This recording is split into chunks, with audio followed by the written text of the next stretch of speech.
Yang kedua adalah momentum foton. Foton adalah jenis partikel air massa yang memiliki massa nol dan bergerak dengan kecepatan cahaya dalam ruang hampa. Prinsip ketidakpastian Heisenberg dapat digunakan untuk menjelaskan fenomena foton. Hal ini harus digunakan karena kita tidak mengetahui momentum dan posisi foton secara bersamaan dan akurat. Sedangkan momentum adalah hasil kali massa dan kecepatan suatu benda atau garis dalam momentum translasi atau sederhananya. Ini sesuai dengan mekanika Newton yang merupakan besaran vektor yang mempunyai besaran dan arah. Maka dalam hal itu, momentum foton berkaitan erat dengan energinya. Sama seperti energi foton dan sebanding dengan frekuensinya, momentum foton juga berhubungan dengan panjang gelombang. Momentum foton diberikan dengan rumus ini P sama dengan lambda. Ini salah halnya lambda. Kenapa sih bisa langsung jadi P sama lambda? Itu diawali dari rumus kesetaraan dua MC, yaitu N sama dengan S sama dengan M kali C. Nah, dari rumus foton listrik kalau nggak salah itu tadi diketahui E sama dengan H kali M. Kan ini sama, E sama E, jadi disetarain M kali C sama dengan H kali M. Terus dikebawahin lagi M kali C sama dengan H kali M kali C. Kali C C. Ini M kali C sama dengan rumus momentum, jadi M kali C sama dengan P, H kali F bagi C sama dengan 1 per lambda. Jadi selain rumus H kali F per C, momentum foton juga bisa dipakai P sama dengan H per lambda. Soalnya F per C sama dengan 1 per lambda.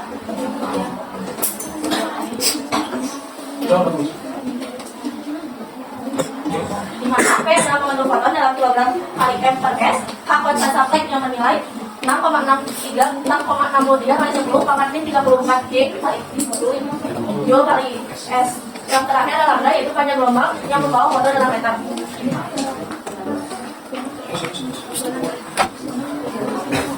Yang ketiga, teori de Broglie. Definisinya yaitu de Broglie itu diambil dari nama Louis de Broglie yang merupakan seorang ilmuwan dari Prancis yang terkenal pada sekitar tahun 1924. Dia mengeluarkan sebuah teori tentang cahaya yang bisa dipandang sebagai partikel yang memancarkan panjang gelombang tertentu. Persamaan tersebut kemudian dikenal sebagai panjang gelombang tertentu berdasarkan momentum cahaya atau momentum foton. Pemikiran yang dimiliki oleh de Broglie ini terpengaruh oleh konsep relativitas dari Einstein dan efek fotoelektrik. Sejak itu, hidupnya dihabiskan untuk mendalami kedua sifat alamiah tersebut. Lalu, akhirnya dia paham kalau konsep efek fotoelektrik merupakan cahaya yang bisa memperlihatkan sifat-sifat partikel. Sifatnya yaitu energinya terkuantum, bukan malah selalu berubah-ubah. Kemudian, de Broglie mengumumkan suatu argumen bahwa elektron atau partikel-partikel yang lain juga dapat memperlihatkan sifat yang sebaliknya, yaitu sebagai gelombang. Panjang gelombang de Broglie akan bertambah jika kecepatan partikel berkurang, sedangkan panjang gelombang merupakan jarak antara dua puncak atau lembah gelombang yang berurutan. Panjang gelombang ini tergantung dari medianya, entah itu udara atau air. Rumus panjang gelombang de Broglie, rumusnya ini lambda sama dengan H per P sama dengan H per MV.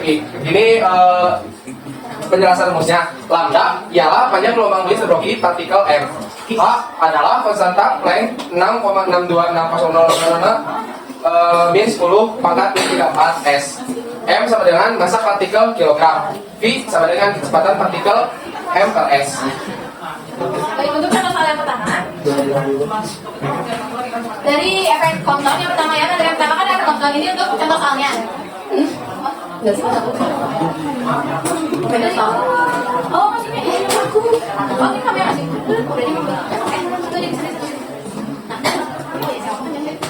Lanjut ke contoh soal yang pertama, yaitu tentang efek Compton. Soalnya sinar X dengan panjang gelombang 22 IM dan energi foton 26 dihamburkan dari tablet karbon. Sinar yang terhambur terdeteksi 60 derajat terhadap sinar datang. Tentukan berapa pergeseran Compton dari sinar X tersebut. Pembahasannya diketahui lambda sama dengan 22 M sama dengan 22 kali 10 pangkat 15 M. E-nya 26 cm. Ini alfanya ada 60, sudutnya 60 derajat, ditanyakannya jumlah lambda, delta lambda sesuai ya, kita dimasukin aja H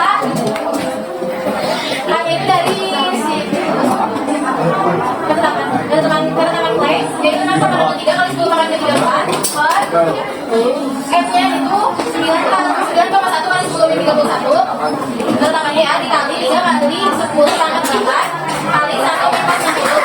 Itu dari 1,2 kali 10 pangkat min 12 M. Jadi nilai pergeseran Comptonnya adalah 1,2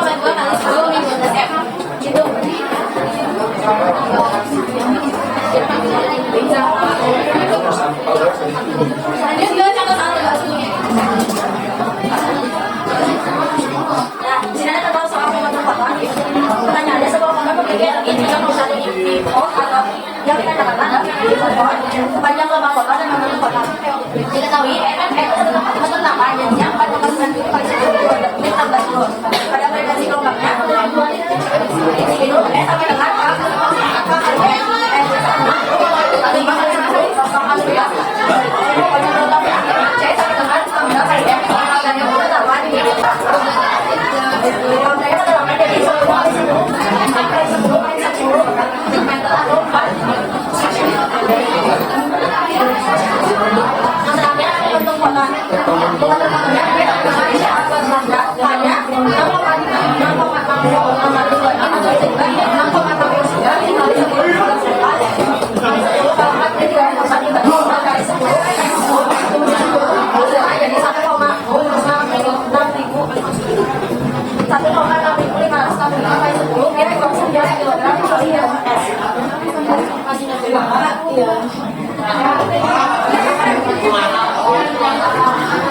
Contoh soal gebrokil.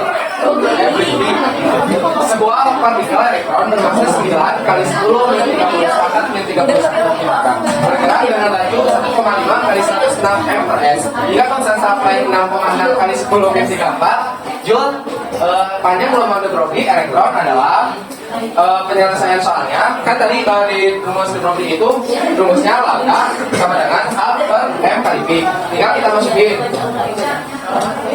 A itu ketetapan konstantannya 6,6 kali 10 min 34. Nih kita dik dulu ya, diketahui dik A sama dengan 6,6 kali 10 min 34 ds. M nya 9 kali 10 min 31 kilogram. Terus V nya lajunya 1,5 1,6 M per S. Nah, tinggal kaliin. Pokoknya 9 kali ini, hasilnya ini weh. Hitung sendiri. Jadi soal ini jawabannya B. Oke, selesai. Oke, lanjut ke soal-soal untuk kalian. Baik, untuk selanjutnya, apakah ada yang ingin bertanya? Baik, sekarang. Baik. Silakan, Pak. Bedanya foton sama partikel. Bedanya foton dan partikel apa? Oke, diisikan dulu ya pertanyaannya.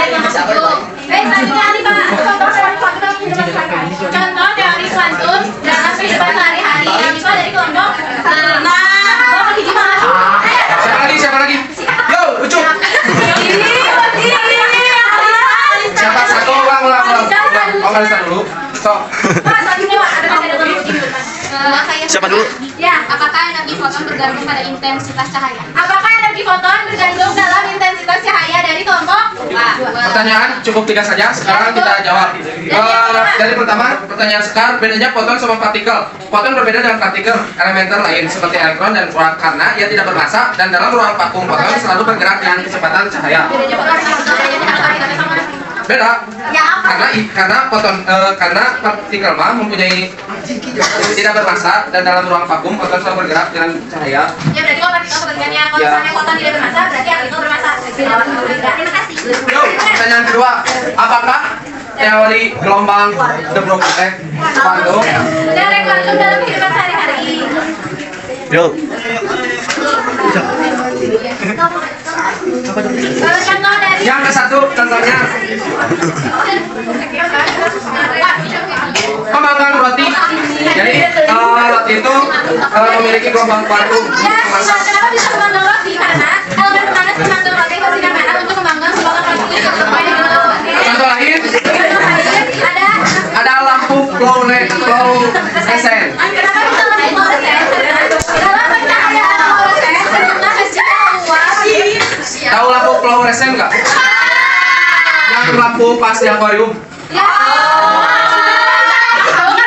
Dalam pencahayaan fluorescen sejumlah kecil warna berbilang eksitasi ke dalam plasma.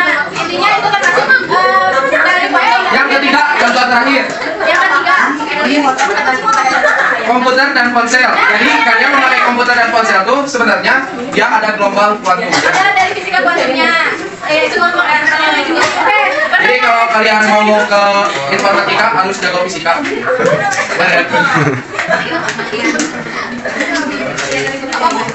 Pertanyaan ketiga dari Kalista. Apakah energi foton tergantung pada intensitas cahaya?